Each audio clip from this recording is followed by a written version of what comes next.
ओम ह्रीं श्रीं भगवती अन्नपूर्णे नमः।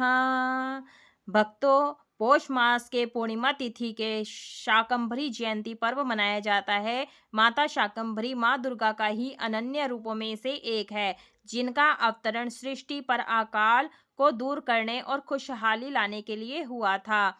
तो भक्तों, आप सभी का स्वागत है आपके अपने चैनल पर संदीप भक्ति ज्ञान गंगा में। आज की इस वीडियो में हम जानेंगे शाकंभरी जयंती की, जो 8 दिवसीय नवरात्रे भी होते हैं। शाकंभरी नवरात्रे भी कहा जाता है, शाकंभरी पूर्णिमा भी बोला जाता है। उसकी संपूर्ण पूजा विधि बताऊंगी और हमें आप जो इस बताऊंगी कि आज हमें क्या दान नहीं करना चाहिए जिससे आपको हानि हो सकती है।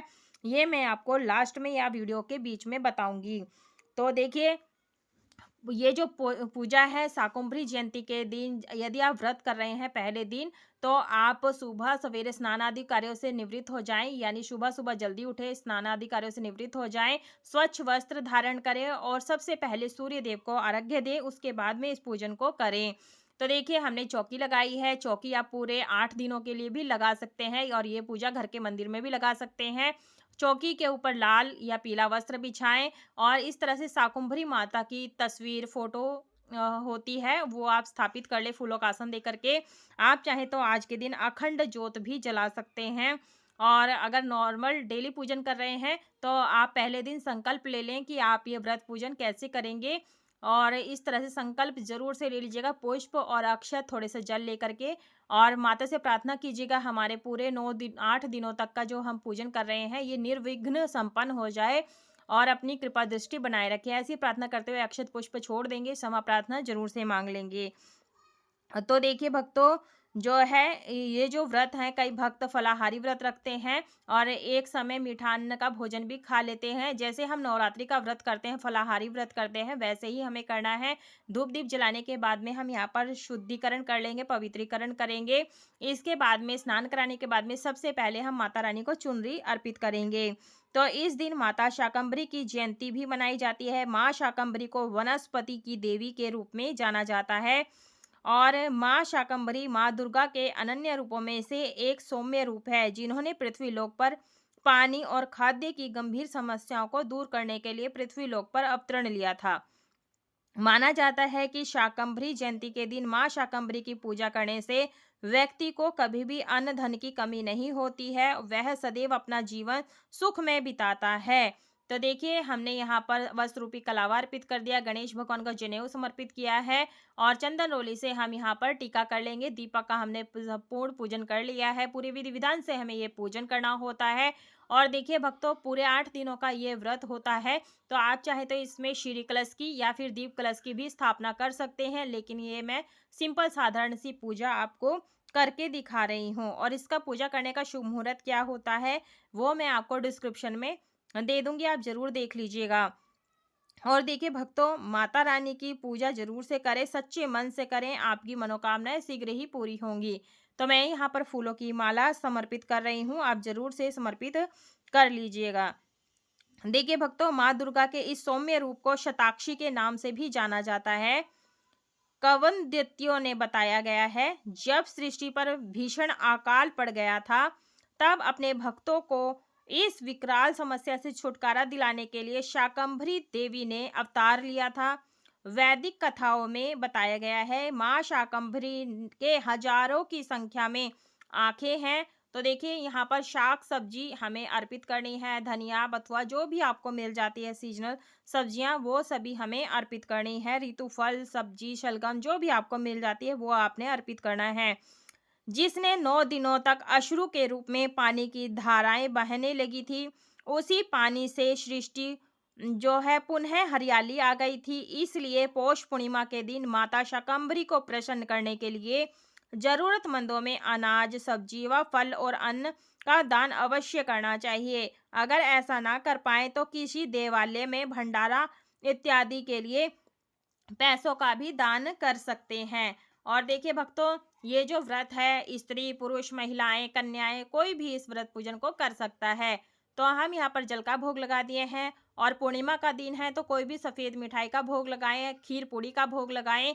आप चाहे तो यहाँ पर बताशे का भी भोग लगा सकते हैं और माता अन्नपूर्णा को जो है सप्तधान साबुत अर्पित किए जाते हैं। जो सबसे पहले अन्न आया था पृथ्वी पर वो था जौ यानी जवारे, जो कि माता अन्नपूर्णा ने अपनी अश्रुधारा से जो है उगाए थे। तो हमें सप्तधान अर्पित करने हैं, तो ये जरूर से अर्पित कीजिएगा।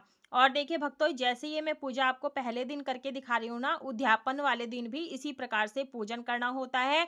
बस आपने पूर्णिमा के दिन आपने खीर पूड़ी, हलवा पूड़ी किसी का भी भोग लगा सकते हैं। साथ में भगवान विष्णु जी का पूजन, माता महालक्ष्मी जी का पूजन और चंद्रदेव का पूजन अवश्य रूप से करना है, तभी आपका व्रत संपूर्ण माना जाता है। इसके बाद में हमें ऋतुफल का भी भोग जरूर से लगाना है, इस बात का ध्यान रखिएगा। माँ शाकंभरी के शरीर की कांति नीले रंग की है, उनके नेत्र नील कमल के समान है, नाभि नीची है तथा त्रिवली से विभूषित। माँ का उदर सूक्ष्म है। माँ शाकंभरी कमल में निवास करने वाली है और हाथों में बाण, शाक समूह तथा प्रकाशमान धनुष धारण करती है। माँ अनंत मनोवांछित रसों से युक्त तथा क्षुधा, तृषा और मृत्यु के भय से जो है नष्ट करने वाली है। तो देखिए हमने यहाँ फूल गोभी, शलगम ये सभी चीजें हमें माता को अर्पित करनी है। और आप चाहें तो नवरात्र के यानी शाकंभरी नवरात्रि के पहले दिन आप माता को 16 श्रृंगार की सामग्री भेंट कर सकते हैं, या फिर शाकंभरी जयंती यानी पौष पूर्णिमा की तिथि आती है जब नवरात्रि का समापन होता है, उस दिन भी आप अर्पित कर सकते हैं। और आप पहले दिन भी पान अर्पित कर सकते हैं मीठा, या फिर आप बीच में किसी भी दिन अर्पित मीठा पान अर्पित कर सकते हैं। एक पान ले ले, बताशा, लौंग, इलायची, सुपारी ये जरूर से अर्पित करनी है। और इस तरह से हमारी यहाँ पूजा हो जाती है। और देखिए भक्तों, पूजा संपूर्ण हो जाने के बाद में यहीं पर बैठ कर के शाकंभरी माता की व्रत कथा कहानी को पढ़ना या सुनना होता है, या फिर आप इस मंत्र का भी जाप कर सकते हैं। ओम ह्रीम श्रीम भगवती अन्नपूर्णे नमः 108 जो है मंत्र का जाप करना है। रुद्राक्ष की माला से भी कर सकते हैं, कमल गट्टे की माला से भी कर सकते हैं। और अक्षत पुष्प संपूर्ण हो जाने के बाद में माता के चरणों में छोड़ देंगे। अंत में हमें जो है माता रानी को आरती करनी होती है, तो आप यहाँ पर दुर्गा चालीसा का भी पाठ कर सकते हैं, दुर्गा माता की भी आरती कर सकते हैं, माता अन्नपूर्णा की भी आरती गा सकते हैं। सबसे पहले गणेश जी की आरती गा लीजिएगा, उसके बाद में सभी देवी देवताओं की आरती गाते हुए अपनी आरती को संपूर्ण कर सकते हैं। तो देखिए भक्तों, में एक कथा भी सुनाती हुई चलती हूँ। देखिए, देवी शाकंभरी को शाक सब्जियों और वनस्पतियों की देवी कहा गया है। माँ शाकंभरी माता पार्वती का ही स्वरूप है। उनके अनेक नाम है। माता शाकंभरी को देवी वन शंकरी और शताक्षी भी कहा जाता है। देवी भागवत महापुराण में शाकंभरी माता को देवी दुर्गा का ही स्वरूप बताया गया है। तो देखिए, हम जल लेकर के सभी चीजों को मिनस देंगे। मिनसने से जो भोग प्रसाद होता है भगवान स्वयं स्वीकार कर लेते हैं। और जो चौकी का विसर्जन है हमें मतलब पूर्णिमा, पौष पूर्णिमा से अगले दिन करनी होती है। और देखिए, फूल पत्तियों का विसर्जन आप घर में ही या जल विसर्जन कर सकते हैं। जो अन्न धन जो आपने सप्तधान चढ़ाए हैं, ये आप पूरे 9 दिनों तक या 8 दिनों तक ऐसे ही रहने दीजिएगा। फूल पत्तियां आप डेली हटाइएगा, चौकी पर हटा करके सुबह शाम धूप दीप आरती करनी होती है। तो इस बात का ध्यान रखिएगा। और जो भोग प्रसाद आप चढ़ाते हैं परिवारजन में जरूर से बांट दीजिएगा। तो इसके अनुसार पार्वती जी ने शिव जी को पाने के लिए कठोर तपस्या की। उन्होंने अन्न जल त्याग दिया था और तथा जीवित रहने के लिए केवल शाक सब्जियां ही खाई थी, इसलिए उनका नाम शाकंभरी भी रखा गया है। एक अन्य कथा के अनुसार अब जब पृथ्वी पर 100 वर्षों तक वर्षा नहीं हुई, तब मनुष्य को कष्ट उठाते देख मुनियों ने मां से प्रार्थना की। तब शाकंभरी के रूप में माता ने अपने शरीर से उत्पन्न हुए शाकों से ही संसार का भरण पोषण किया। इस तरह से देवी ने सृष्टि को नष्ट होने से बचाया। इसलिए शाकंभरी जयंती के दिन फल फूल और हरी सब्जियों का दान करने का विशेष महत्व है। और देखिए भक्तों, हमें तेज धार नकुली चीजें, खट्टी चीजें हमें दान नहीं करनी, इस बात का ध्यान रखें। वीडियो पसंद है, वीडियो को लाइक शेयर सब्सक्राइब